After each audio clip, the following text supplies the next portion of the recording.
everyone, and welcome to the lineup. Today is November the 11th, 2021. I'm Barry Stagner, and before we say a word about anything else, we need to wish a very happy Veterans Day to the some 19 million living U.S. veterans, men and women who have set aside their lives in many cases for the service to our country. Many, of course, over the years having given their lives, but today we celebrate the living U.S. veterans and those who have gone before. So thank you for your service to our wonderful country. Thank you for your willingness to leave even your own home for months at a time or even years to defend freedom around the world. So we celebrate you today and thankful for all of you.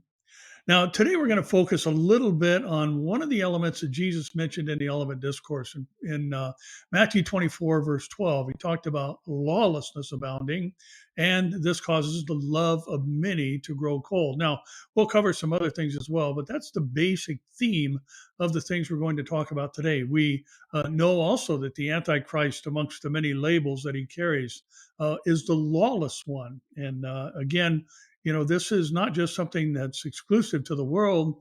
Sadly, it has made its way into the church under the banner of a doctrine called antinomianism, and that just means no law. In other words, there's no moral standards for Christians to live by, and you don't have to worry about being holy as God is holy, like the Bible says, because after all, we're saved by grace through faith, not of works, lest anyone should boast. Well, they quit reading too soon there in Ephesians chapter 2, because the verses go on to say that we are to walk in the works prepared beforehand by God for each of our lives. So again, we are seeing lawlessness abounding in these last days. And also, we've been talking of late about the fact that there is a famine that is coming during the tribulation period. We know that under the rider of the second horse of Revelation chapter 6, basically a loaf of bread is going to cost a day's pay, which implies significant inflation and shortages. And what's all over the news today? Supply shortages. And our first story, which comes from the Epoch Times. Consumer price inflation accelerates to the fastest rate in 31 years. Inflation accelerated sharply and well above forecasts in October, with consumer prices rising at their fastest over-the-year pace in more than 3 decades as persistent supply chain bottlenecks continue to push prices skyward. The Bureau of Labor Statistics reported on November 10th that the headline Consumer Price Index, a measure of inflation from the perspective of end consumers of goods and services, surged by 6.2% over the year and 0.9% over the month of October. This puts the pace of the over-the-year consumer price inflation at the highest level since December of 1990, when it rose by 6.3%. At 0.9%, the over-the-month pace of inflation is the highest since June of 2021, which at that time was the fastest rate since 2008. An economist polled by Bloomberg predicted Wednesday's CPI print would come in at 5.9% over the year and 0.6% over the month. And no matter how squishy the definition of transitory might be, it is undeniable that inflation is a problem. Bankrate senior financial analyst Greg McBride told the Epoch Times in an emailed statement. Federal Reserve policymakers have maintained that the current bout of inflation is transitory, though Fed Vice Chairman Richard Clarida acknowledged on November 8th that inflation this year has been much more than a moderate overshoot of our 2% longer run inflation objective, while adding that inflation risks are weighted to the upside, while prior months saw sharp prices surge within a relatively narrow scope. Price pressures have been seeping into other categories. Now, I think most of us are well aware, we've talked about it before, that fuel prices, gasoline prices are just unbelievably high once again in the first 11 months of this administration. They've rose exponentially here in California. We were seeing some places under $3, which is amazing in California. And now we're pushing $5 a gallon again in many places. And, here we hear this week that the president is thinking about shutting down another oil pipeline here in our country and asking the Saudis to increase their production. So again, we've got an interesting approach and really a devastating approach to how the economy is to be run here in the United States. And we'll talk more about that in a few moments. Newsmax says that Build Back Better would make the U.S. the most taxed country in the developed world. President Joe Biden's Build Back Better plan would make the United States the highest tax country in the developed world if it passes as currently configured, according to the conservative leaning Tax Foundation.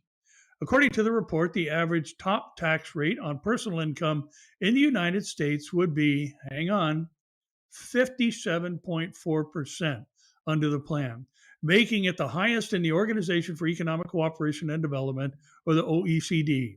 The U.S. is currently 23rd of 38 member countries. So we would go from 23rd to first place, if this passes.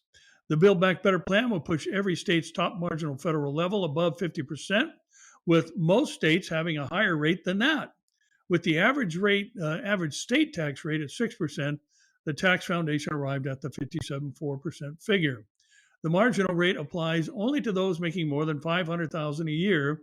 8 states and the District of Columbia would have top rates over 60% under the plan, and residents of California would pay the most at 64.7%, followed by New Yorkers at 66.2%.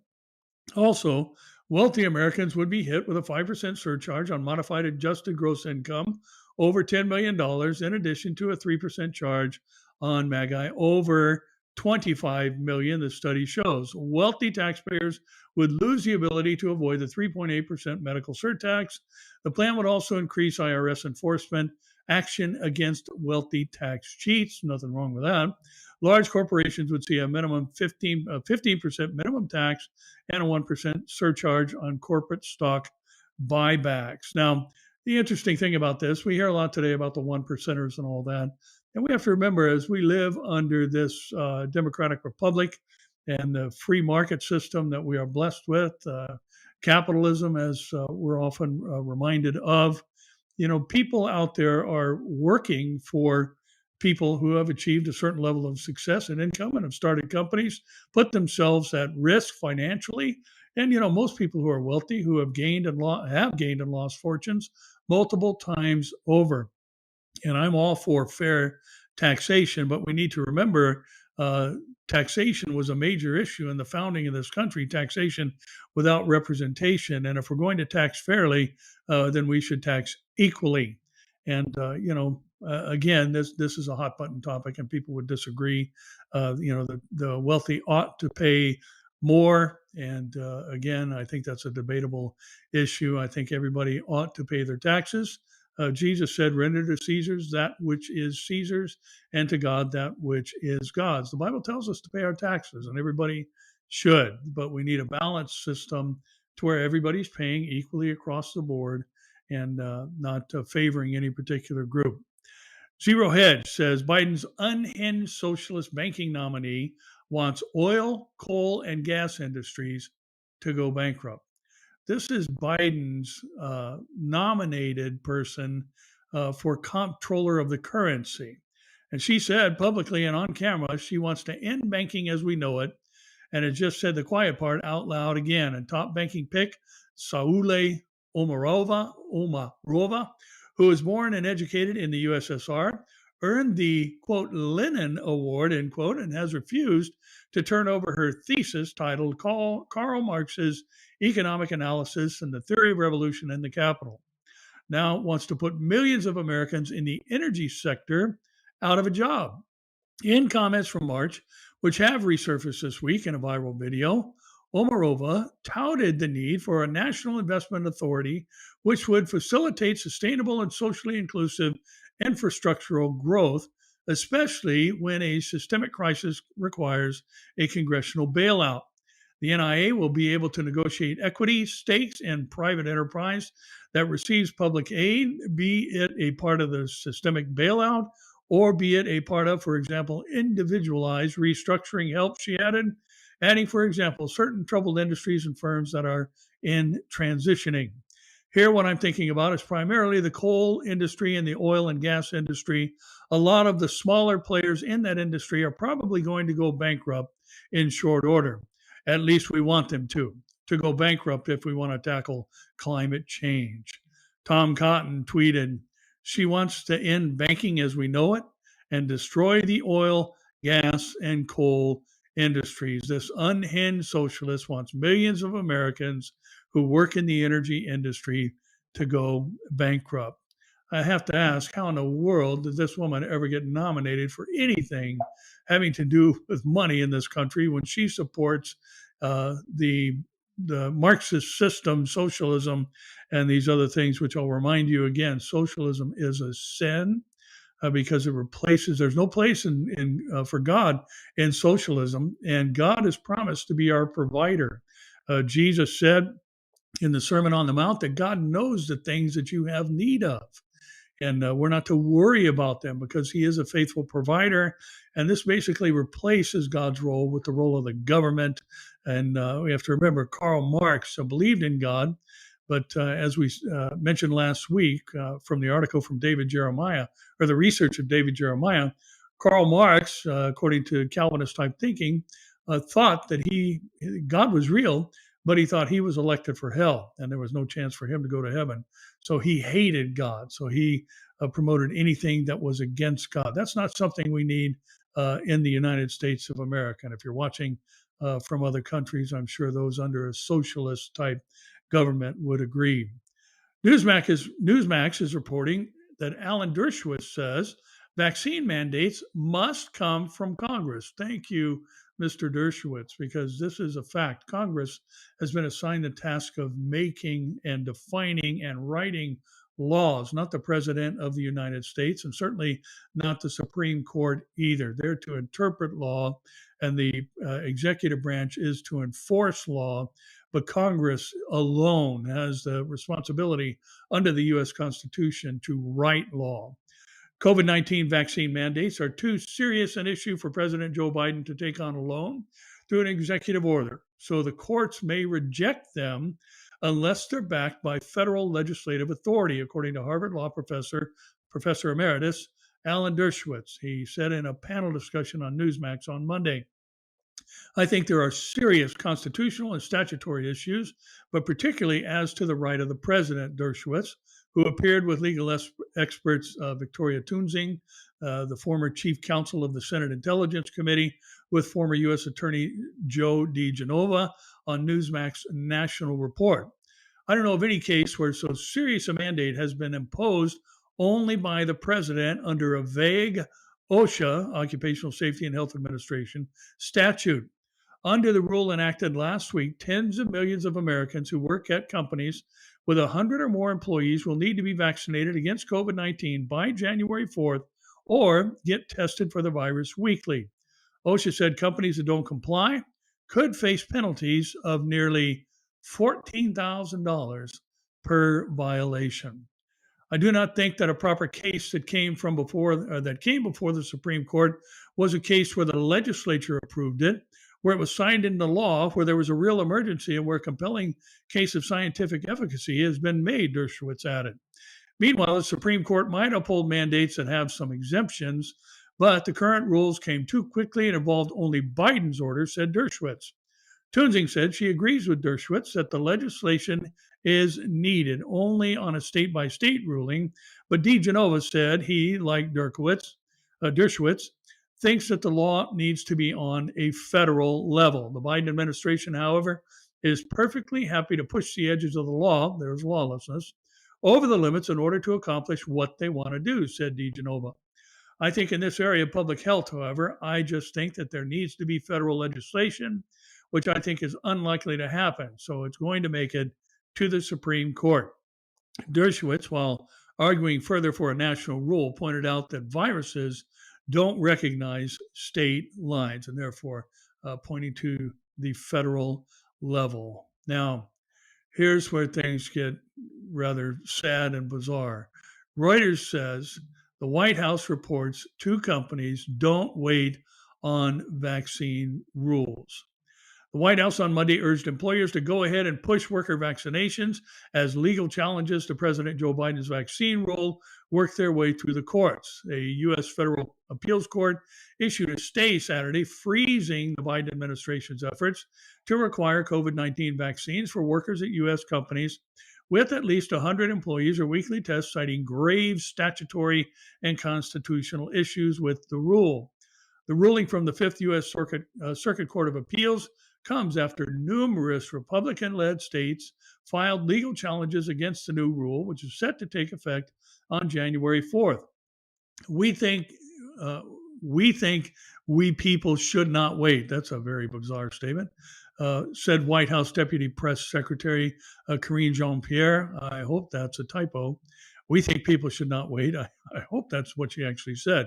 When asked what employers should do, it is important and critical to do, and wanting more people to get vaccinated will lead to more outbreaks and waiting rather to get more people vaccinated will lead to more outbreaks and sicknesses. On an average, about 1,100 Americans are dying daily from COVID-19, most of them unvaccinated.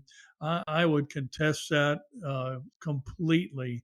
And I know there have been a few people, like myself, who have had COVID that did get it again. I haven't got it again. But I have to tell you, every person that I have encountered that has had COVID in the last few months has been fully vaccinated. I've not known anybody who recovered from, or unvaccinated, I should say, fully vaccinated and unvaccinated and have never had COVID. Anybody that I know personally who has had COVID has not gotten COVID again and has been like me in many situations around hundreds or even in my case, thousands of people and unmasked and most unvaccinated. And I've not gotten it and others haven't either. And again, we see basically the downplaying of the natural immunity that you receive from allowing your body to do what God designed it to do and beat COVID itself and create a system where B and T cells, which manufacture antibodies, is made to combat the COVID-19 infection. And again, this is just simply being ignored by the CDC and others in places of power. It's not in Israel. Israel sees and has reported through their study of or their polling of 2.5 million people, not 4,500 children, like the U.S. has tested the Pfizer vaccine on, but 2.5 million people. The efficacy of natural immunity and naturally acquired antibodies is 13% greater protection than any of the vaccines that are on the market, according to Israeli research. Now, the National Review says the Biden admin is to rely on workplace whistleblowers to enforce vaccine mandate. I have to say this is borderline frightening to see how they're trying to divide us and set us against one another. And we see these kind of things happening in Nazi Germany, where there were those who were turning in anyone who wanted to help the Jews. And now the Biden administration is relying on people in the workplace to turn in other people in the workplace, and thus furthering the divide in our country. And this all, again, leads to what's going to happen as recorded in Revelation chapter 13 under the man of sin, the lawless one, the son of perdition, the Antichrist, as he's often referred to, even though he's never called that in the Bible, except in 1 John chapter 3, he's referred to in that manner. The Antichrist is coming, but he's actually the beast of Revelation chapter 13, and that's what Revelation calls him time and again. And what's going to happen is he is going to divide the world further, and I believe the groundwork is being laid through efforts like this to divide humanity into those two categories and normalize such thinking and actions to the degree where those who refuse the mark during the tribulation period will be killed with full support of the majority of the public in society. And here we are seeing this very thing being pushed on American culture and businesses. And the Biden administration, the article says from the National Review, will rely on workplace whistleblowers to enforce its new vaccine mandate for companies with more than 100 employees, given that the U.S. Labor Department's Occupational Safety and Health, or OSHA administration, does not have nearly enough inspectors to check in on every company impacted by the rule, which will affect an estimated 84 million employees, according to a new report. A federal appeals court in New Orleans last week issued an injunction temporarily halting the Biden administration's vaccination requirement for large employers, citing, as we read a moment ago, grave statutory and constitutional issues. However, if the policy goes into effect requiring workers to be fully vaccinated by January 4 or be tested and wear a mask on the job, the AP reports that it is concerned employees who will largely be responsible for helping OSHA enforce the mandate. Debbie Berkowitz, a former OSHA chief of staff who is a fellow at Georgetown University's Kalmanovitz Initiative for Labor and the Working Poor, told the AP that there is no army of OSHA inspectors that is going to be knocking on employers' doors or even calling them. They're going to rely on workers and their union reps to file complaints where the company is totally flouting the law. Now listen, here's what we have to pause, and this is why lawlessness, as we see, is abounding. There is no law. The president cannot establish law. It's not a law. It's a mandate from a totalitarian president. It has nothing to do with the law. That's why we started where we did. Only Congress can write law. The executive branch and the judicial branch of the U.S. government cannot write law. Congress has written no law. There is no law that you have to get a vaccine. And yet here they are using that kind of language when it's simply not true. Those who are totally flouting the law. It's a mandate. It's not the law. 20 to 25% of OSHA inspections take place in response to a complaint. You fill out a form, or somebody fills out a form for you, Berkowitz said, and that's all the workers have. If OSHA decides not to inspect, that's it. Or if an OSHA inspects but decides not to cite the employer, so that's it. It's actually a pretty weak law. Jim Frederick, the acting chief of OSHA, said the agency will focus on job sites where workers need assistance to have a safe and healthy workplace. This typically comes through in the form of a complaint, Frederick added, according to the AP. Now, again, generally we're talking about physical injuries, and I'm not aware of OSHA's involvement ever before in mandating personal health in the workplace. It has always been about safe working practices, dangerous stacking of stored goods and equipment usage and the proximity of people and the potential for injury from machinery. That's what OSHA does.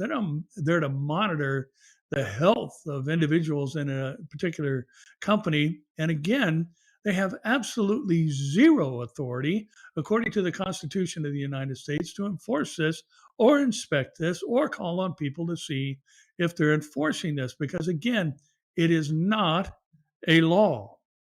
Now, Fox News reports that an Illinois governor, a Democrat governor, signs a law allowing workers who refuse vaccine to face potential repercussions. Illinois Democratic governor on Monday updated a pre-existing state law from the 1970s to allow penalties for workers who don't abide by COVID-19 related mandates on vaccines, masks, and testing. Mass vaccines and testing requirements are life-saving measures that keep our workplaces and communities safe, according to Governor J.B. Pritzker. In a statement he released on Monday, keeping workplaces safe is a high priority, and I applaud the General Assembly for ensuring that the Health Care Right of Conscience Act is no longer wrongly used against institutions who are putting safety and science first.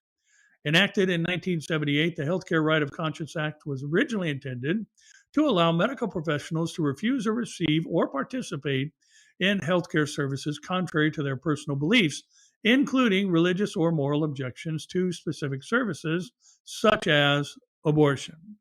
Democratic Attorney General Kwame Raoul has asked Pritzker to clarify that the legislation does not do anything to restrict workplaces measures intended to prevent the spread of deadly communicable diseases like COVID-19. In signing SB 1169 into law, the governor said that the amendment will ensure the long tradition of vaccine requirements by employers can continue with regard to the COVID-19 vaccine. Now, again, we need to understand this is a little bit different from our previous story because within the constitutional framework of the United States, the states have more power than the Fed. And the Fed cannot overstep the rights of the states and force them to do anything, even though we obviously have limited federal laws. But the states have every right to monitor the health and institute things within their own borders, according to those who are in charge in that particular state. So, that brings another question to the mandate, the federal mandate from the government, and that is the overstepping of state rights. And that is why multiple states have sued the Biden administration over this mandate that he is enforcing on companies that employ over 100 people. Now, the National Review says the Biden Justice Department's lawless threat against American parents as their headline. Attorney General Garland is attempting to silence constitutionally protected complaints about school policy by raising the specter of government retaliation.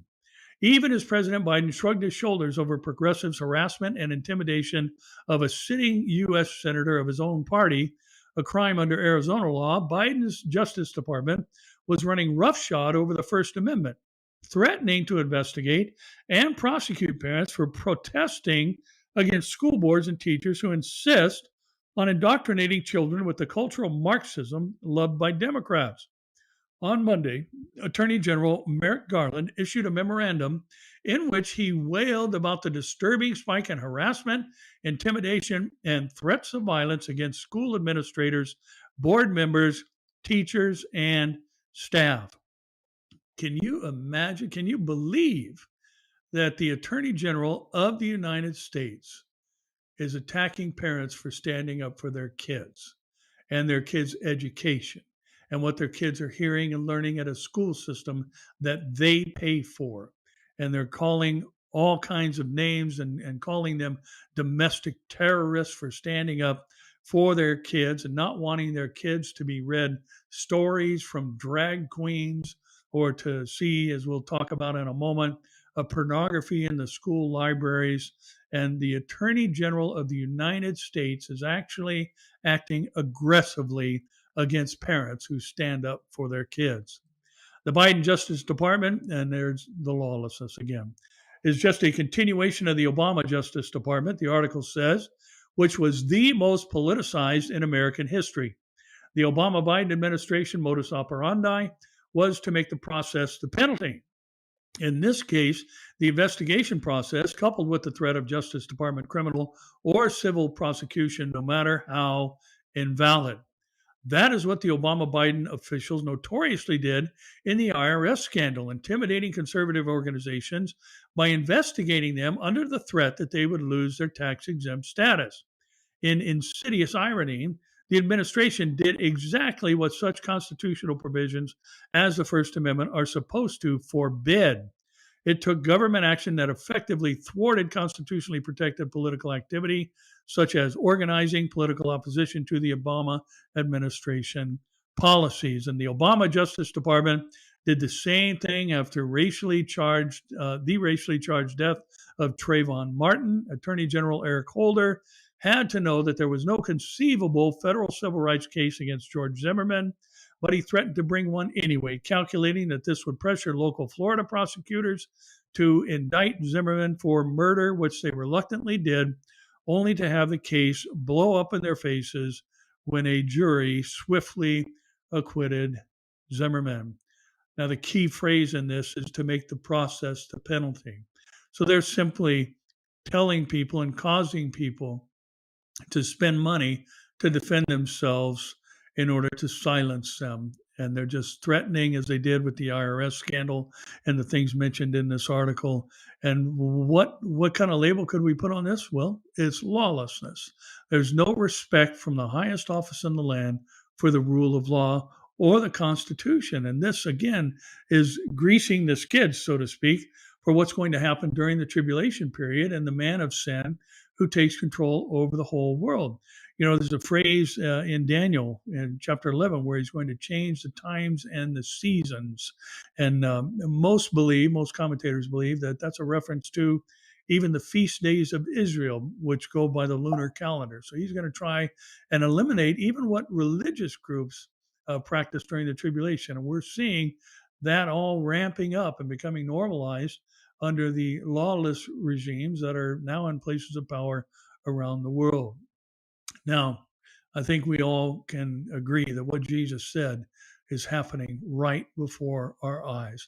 Lawlessness is beginning to abound, and the love of many is growing cold. And that certainly would be manifested under the banner of abortion. And the natural love and affection of a mother for her child, even her unborn child, is now basically eliminated under a woman's right to choose, or her do what she pleases over her body with her reproductive rights.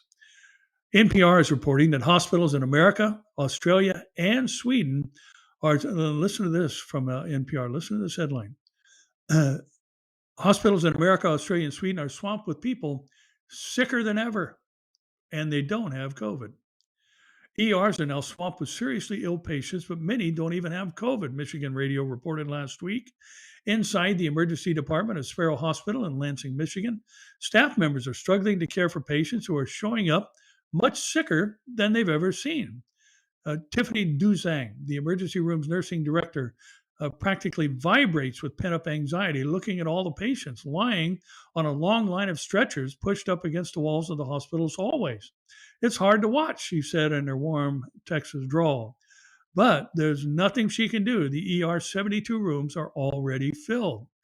Even in parts of the country where COVID-19 isn't overwhelming the health system, patients are showing up to the ER sicker than they were before the pandemic, and their diseases are more advanced and in need of more complicated care. Months of treatment delays have exacerbated chronic conditions and worsened symptoms. Doctors and nurses say the severity of illnesses ranging widely and includes abdominal pain, respiratory problems, blood clots, heart conditions, suicide attempts, among others. Australia is reporting the same. Australian hospitals under pressure despite COVID-19 respite as healthcare workers prepare for the Delta threat. The AMA, American Medical Association, report finds Australian hospitals, or the Australia Medical Association, Australia hospitals are already overwhelmed and falling behind, even with once-in-a-generation slowdown in patient numbers that came with COVID-19. Again, same report found. According to the report, the number of patients leaving the emergency departments within 4 hours dropped to 69%, the worst level since 2012 and 13. Western Australia Premier Mark McGowan mentioned the surge in patients during a press conference on Sunday. Similar things are happening in Sweden, the NPR says, and a headline there reads, "Increase in seriously ill people in the emergency room, and no one knows why." This month, the article says, was a record month. The emergency rooms in Jönköping and Värnamo are heavily congested. Both clinics receive more seriously ill patients than usual. The article says no one can certainly answer why this is so, but Magnus Cernerud, who is the head of emergency in Värnamo, believes that this may be partly due to the fact that some people have avoided seeking care in time of the pandemic. And the article also bullet points it will be interesting to look at what this is about. Research is certainly necessary to find out who is ahead, the gentleman ahead of an emergency room reported. The article concludes with this question: what could possibly be causing a surge in blood clots, heart attacks, heart conditions, and weakened immune systems? Now, I think we all know where that's going, and it's been widely reported that there is a cause floating around in our world today of exactly those symptoms. Now, we mentioned this earlier, and again, just this whole Marxist totalitarianism, tyrannical aspects that's growing within our lawlessness that's abounding is manifested here, as we pointed to earlier. This story comes from the Washington Examiner. A Virginia mother who exposed pornographic books barred from the high school library. So a Virginia mother found that the high school library had pornography on its shelves. What was the school's response? They barred the mom. A Virginia mother has been barred from entering her son's public high school library weeks after she addressed the county school board over the presence of pornographic books in the library. Stacy Langton of Fairfax, Virginia, was informed by acting principal Maureen Keck last week that she was not permitted to enter the library at Fairfax High School after having checked out a book with her son earlier in the week. Langton told the Washington Examiner that Keck called her to inform her that she was not permitted to enter the library. And when she pressed further, Keck claimed it was a school policy and was indiscriminate and applied to all parents. Keck told me that no parents were allowed in the library, Langston said, so I asked her to send me the specific policy so I could see it for myself. Langton said earlier last week she had gone into the school library with her son to check out a book and that the school librarian made no mention of such a policy and even helped her and her son find the book they were looking for. The day after, Keck called her to tell her she was not permitted to do that.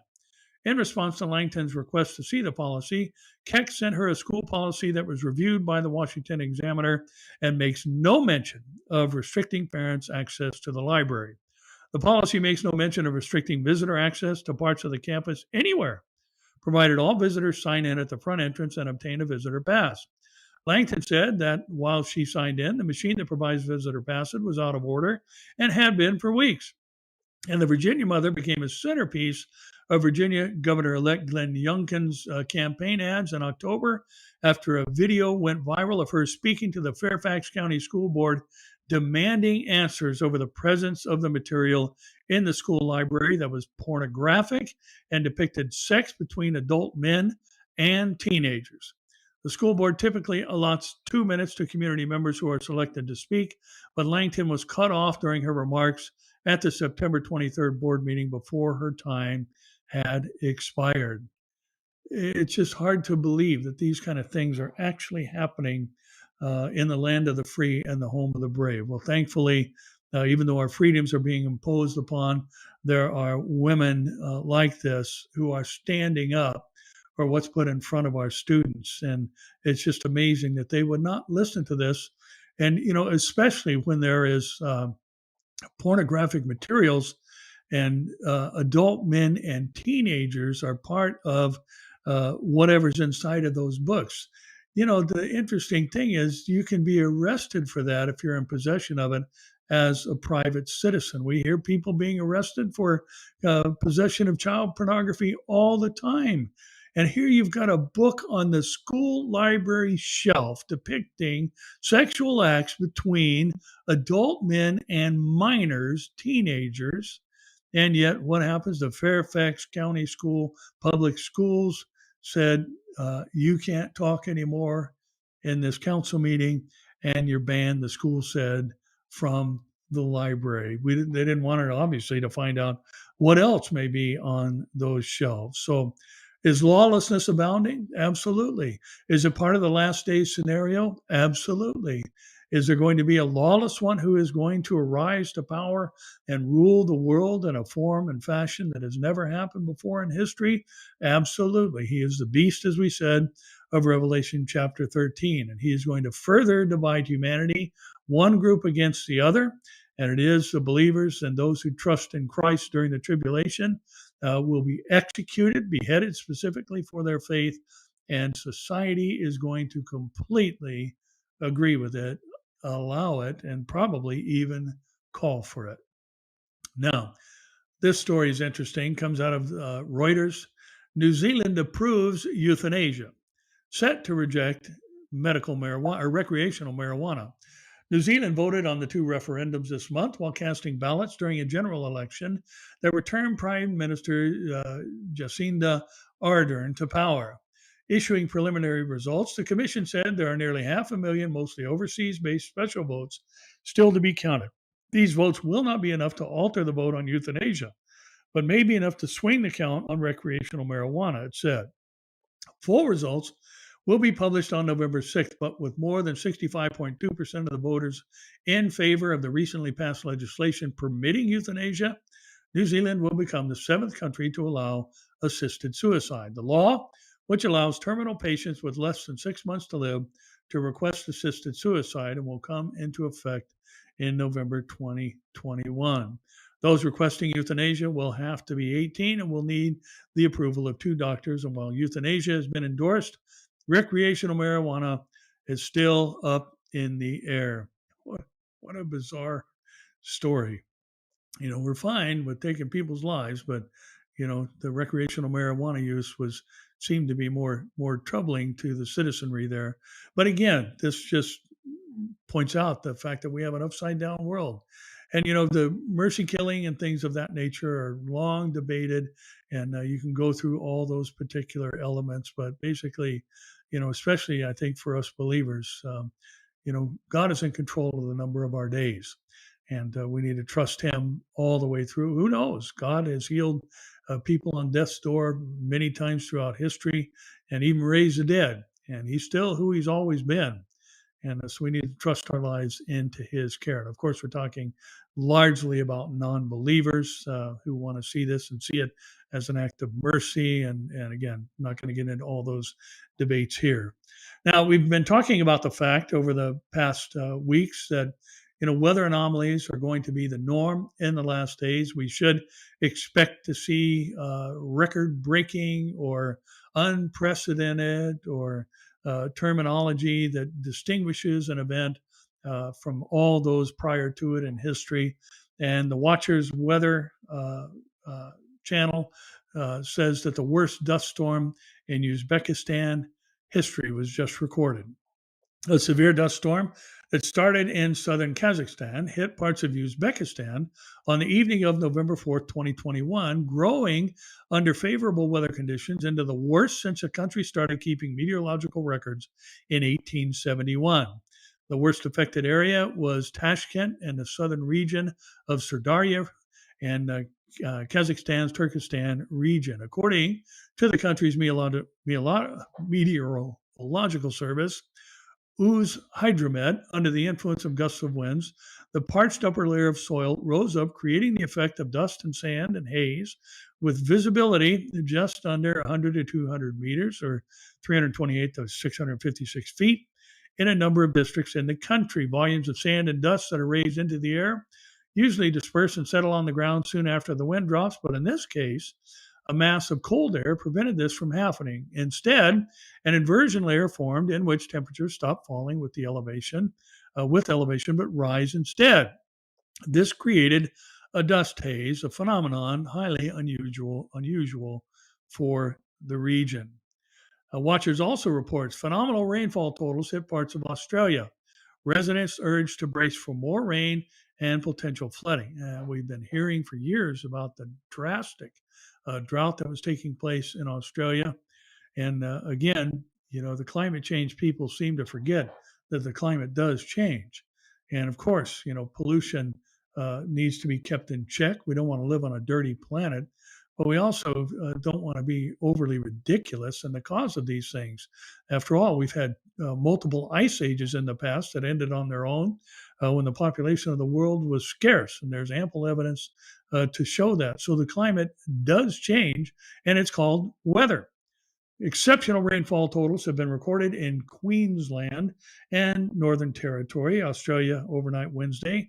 And as a potent storm moved over the region, residents were being urged to prepare for potential flooding across parts of Queensland, New South Wales, and Victoria, as the Bureau of Meteorology experts forecast heavy rain and thunderstorms for the rest of the week.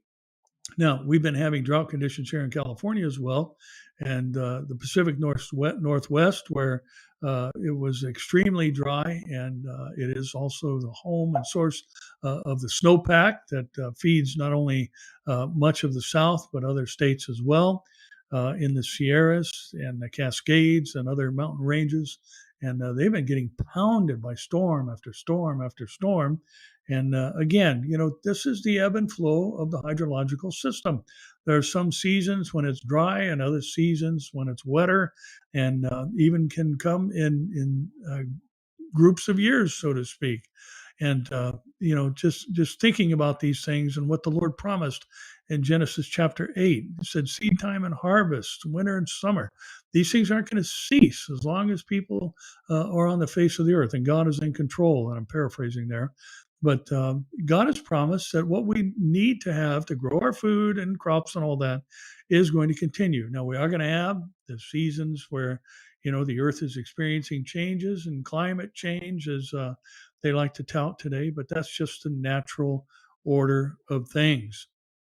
Now, interesting stories. We're seeing a lot of things happen in Russia, Ukraine, and Europe and China, and again, kind of under the wars and rumors of wars category that Jesus mentioned are going to escalate during the last days in a birth pang-like progression. The Algeminer is reporting that Russia flies a nuclear-capable bomber over Belarus, or bombers plural, over Belarus as migrant crisis escalates. Russia took the rare step of dispatching two nuclear capable strategic bombers to patrol Belarusian airspace on Wednesday in a show of support to close ally Belarus at a time when it is locked in a migrant standoff with the European Union. Moscow's decision to up the ante came as the 27 nation bloc considered sanctions on Wednesday to punish Minsk for what it calls artificially created crisis, something Belarus denies. Migrants trapped in Belarus made multiple attempts to force their way into Poland overnight, Warsaw said on Wednesday, announcing that it had reinforced the border with extra guards. The United Nations Human Rights Chief Michelle Bachelet called on states to de escalate and resolve the intolerable crisis, much like what we have on our southern border. These hundreds of men, women, and children must not be forced to spend another night in freezing weather without adequate shelter, food, water, and medical care, she said. And the Tupolev Tu-22M3 bombers that Russia sent to overfly Belarus are capable of carrying nuclear missiles, including hypersonic ones of the kind designated to evade sophisticated Western air defenses. Russia blamed the EU for the crisis on the border, accusing it of failing to uphold its own humanitarian values and of trying to strangle Belarus with plans to close part of the frontier. It also said it was unacceptable for the EU to impose sanctions on Belarus over the crisis. So Vladimir Putin doing a little muscle flexing to the EU. And again, we know that there's going to be tensions in this area according to Scripture. And we know that there is going to be a revived Roman Empire that comes up from portions of the European Economic Union. And, interesting to see this military threat, so to speak, used by Russia against them. And U.S. Naval Institute News reports that this is a really interesting story. The U.S. Naval Institute News says a second U.S. aircraft carrier missile target is spotted in the Chinese desert. I wish I could show you the pictures, but kind of interesting to see these things. A second suspected missile target in the shape of a U.S. aircraft carrier has been spotted in a rural Chinese desert, according to satellite photos. The site consists of a single aircraft carrier target miles from the nearest town in the Xinjiang region, according to photos provided to the U.S. Naval Institute News by satellite imagery. The carrier target is about 300 miles away from a larger suspected missile range in the Taklamakan Desert, first reported by the USNI News on Sunday. The two sites share similar characteristics and are aligned on a map with the carriers facing the same direction, as if in a convoy. Like the first, the new target shares the same dimensions as a U.S. Navy aircraft carrier.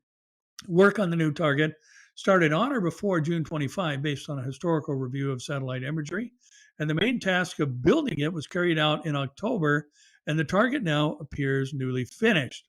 Unlike the first, however, this target is not full scale. It is about half the size of the U.S. Nimitz-class carrier at 173 meters or 568 feet, and the site appears to be anchored in the ground, more like the destroyer targets at the first site. It is outlined by upright poles with what appear to be small radar reflectors or instrumentation. Unlike other carrier target, excuse me, it has a clear island which appears to have much larger radar reflectors. The new site shows up clearly on synthetic aperture radar, satellite imagery, and high-resolution imagery provided confirm the site and provides additional details. Placing the targets in the interior allows the entire test missile flight to take place over their own territory, China's that is, and gives China greater control of the airspace around the site. Keeping the test away from the sea ensures that any debris cannot be recovered by other navies in the way it could from the ocean floor. Both factors will make it difficult to gather intelligence on the weapons test that are being tested there. Obviously, we've seen recent reports of China flying intercontinental ballistic missiles, hypersonic missiles, and things of that nature that are can be upon you before you even know it, or your system picks it up, much like the Russians we read about a moment ago. And again, this all flies under the banner of wars and rumors of wars. What role, I get asked this question all the time. Mir and I get asked this question. What role does China play in the last days scenario? Are they the kings of the east of Revelation chapter 16 when the Euphrates River dries up? And the interesting thing about the Euphrates River drying up and to make a way for the kings of the east is that indicates that modern weaponry is not going to play a role in this invasion, because we live in the age of drone warfare and the other things, the mechanized weaponry that we see today. You don't need a river to dry up. You don't even need a river to dry up to cross it. They can build pontoon bridges in the space of half a day and cross any river on the surface of the planet in just a matter of hours. And the interesting thing about this is you can't do that without the dozers and the heavy equipment necessary to run. And if they're computer operated, something like what our last story is going to report to us could very well happen and disable all electronic equipment around the world. So is China going to play a part? I don't know. Because of the tribulation period being the 70th week of Daniel, when you talk about the enemies of Israel coming across from the Euphrates River, that would be the ancient enemies of Israel that occupy those land masses across the Euphrates, countries that we see in the news now, potentially. So, but anyway, interesting story. There are mock-ups of U.S. aircraft carriers in Chinese deserts, a Chinese desert, in a formation mode that are being used for target practice by the Chinese military to test their weapons against U.S. Naval ships. News Nation USA. Back to kind of the health issues here. Measles is a renewed global threat after 22 million babies missed their vaccines during the pandemic, the CDC warns. Globally, more than 22 million infants missed their first dose of measles vaccine during the pandemic, the CDC reported, and the global threat of measles has become worse after these babies missed their vaccinations because of COVID-19. Measles is one of the most contagious viruses known and still kills over 60,000 people a year, mostly young children, but it killed over 1 million a year as recently as 2000. Vaccination campaigns turn that around, but it doesn't take much to threaten any progress that was made. The CDC said Wednesday that reported measles cases fell in 2020 after a global resurgence from 2017 to 19. The agency doesn't necessarily think that's good news. Large and disruptive measles outbreaks in 2020, however, suggests that measles transmission was underreported. The CDC notes millions of kids missed out on their vaccines because of the pandemic. And again, this points to what Jesus said about pestilence in Matthew 24, 3 through 8, where this is going to be increasing along with the wars and rumors of wars, the international strife, the ethnic tensions, the earthquakes, and also pestilence, which can be translated as plagues. Now, here's what I was pointing to a moment ago, and why the drying up of the Euphrates is a curious point, why the Ezekiel war is fought on horseback with shields and bucklers rather than modern weaponry. And the Express UK, the headline reads, "A solar flare hits the Earth. Blackout triggered as sun unleashes strong explosion of energy. A powerful discharge of energy from the sun, excuse me, a powerful discharge of energy from the sun struck the planet today, causing a radio blackout over parts of the globe, space weather forecasters have announced.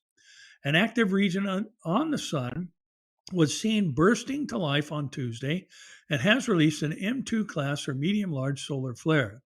The sudden burst of energy was recorded at about 5:01 Greenwich Mean Time on the sun's northeastern side.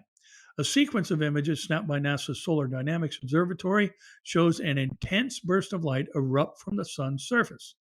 The announcement was corroborated by the U.S. Space Weather Prediction Center, which warned of minor radio blackout impacts and occasional loss of radio contact on the Earth's sunlit side today.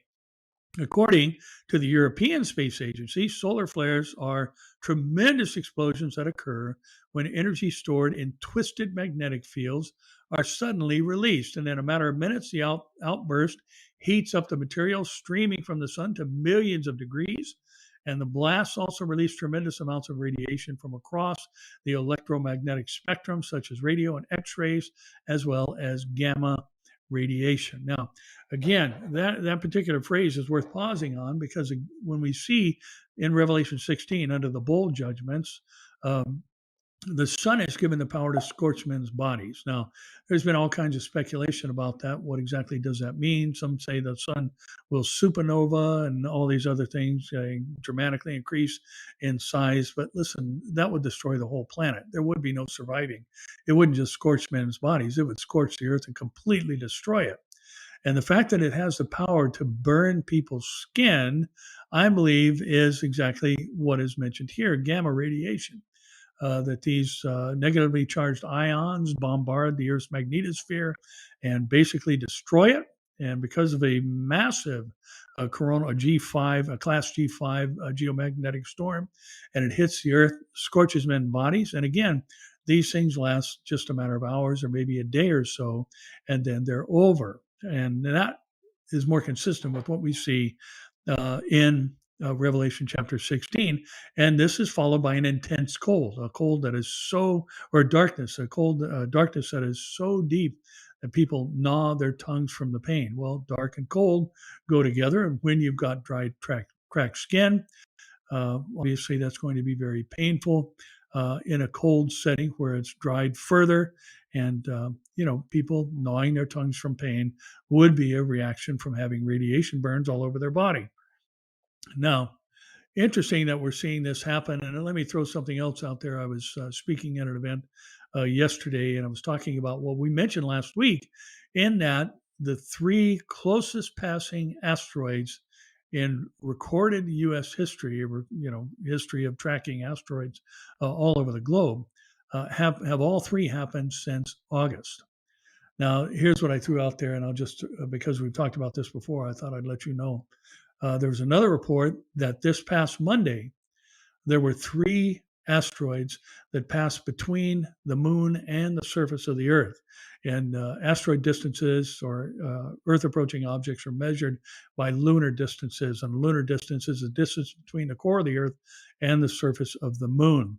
And all three of these asteroids passed between the Earth and the moon. And here's the thing, this just happened on Monday. They found out about them Monday morning, and they passed by the Earth Monday afternoon. So again, there's all types of rogue things happening out there.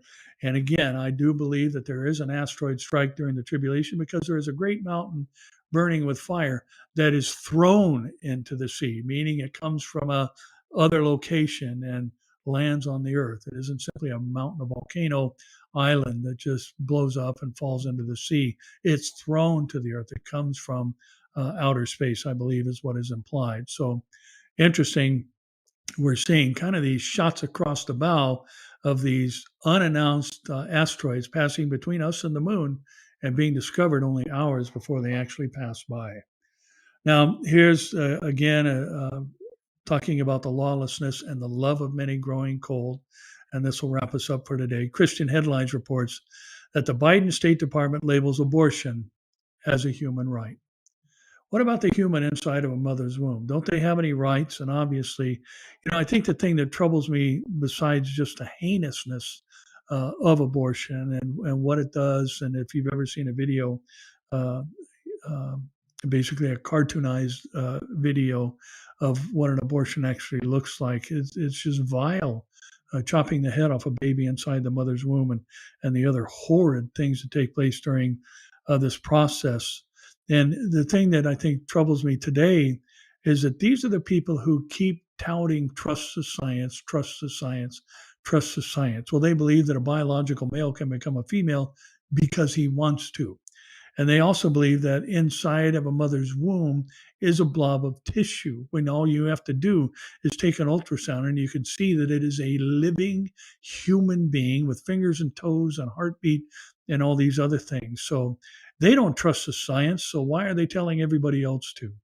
And the Biden State Department this month kept its promise to promote legalized abortion around the world when it updated its annual human rights report to also include a section on each country about reproductive rights. Secretary of State Antony J. Blinken had released in March a 2020 version of the congressionally mandated human rights report, which details violations of religious and human rights in countries around the world. On November 4th, the report was updated to include a section about reproductive rights for each country.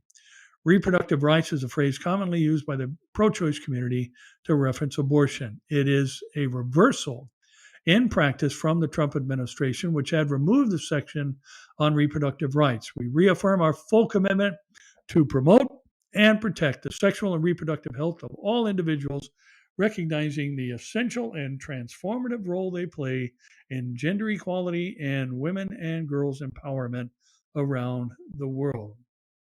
Empowering women to take the life of their own child. I'd say the love of many has grown cold in these last days. Women's rights, the article says, including sexual and reproductive rights, are human rights, according again to Antony Blinken.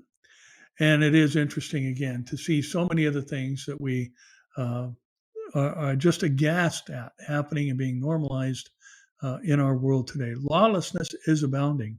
And listen, again, we have to remember that all of these things were predicted by the Bible and tells us, when these things begin to come to pass, look up, for your redemption draws nigh. And listen, I am looking forward to that moment and twinkling of an eye experience when we put on immortal incorruptibility to give us the eternal capacity for life, where there's no death, no crying, no sorrow, no pain, for all those former things will have passed away. We will come back at the end of the tribulation with Jesus and rule with him on this earth for 1,000 years. At the end of that time, Satan will be released for a short time, and then he will be done away with, as are those who are with him, in short order, followed by the great white throne judgment, and then on into eternity, the promised eternity we have guaranteed to us because of the presence of the Holy Spirit in our lives. Yes, these things are horrid that are going on. Yes, our rights are being violated, no question about that. But we were told this is going to come to pass.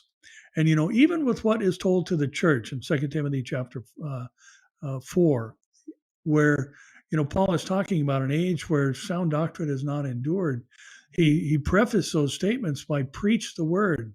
That's still our commission today, is to preach the word to this lost and dying world. And I was telling the group I was speaking to yesterday, and I told the church on Sunday, the predominant factor, the common denominator in the world today is the fear of death. And basically, I think any pastor who's worth his salt preaches the gospel at a funeral because everybody's thinking about death. Well, it's like we're at a global funeral right now. Everybody's thinking about death. So in this season where everybody's thinking about death, we need to be preaching about eternal life, and where the second death has no power over all who have been born again. So listen, let's keep our heads lifted up, our eyes on the prize, and not be overwhelmed by these things. We ought to be expecting them. It doesn't mean we have to like them. It doesn't mean we even have to go along with them. It just means that they are the reality of the days in which we live, and the cure is preaching Christ and him crucified. So tell somebody about Jesus this week, will you? So, and again, that's the end of our time together. Very warm and heartfelt, happy, and thank you Veterans Day to the men and women out there who have served, who are celebrating today. I hope you're having a restful day and got it off work and can enjoy your time. And we do thank you for your service. So for the rest of you, should the Lord tarry, and we be together again next week, as I've been saying of late, that old 70s adage that the hippies used to say at the end of a church service, or simply to each other when they were parting ways. We'll see you here, there.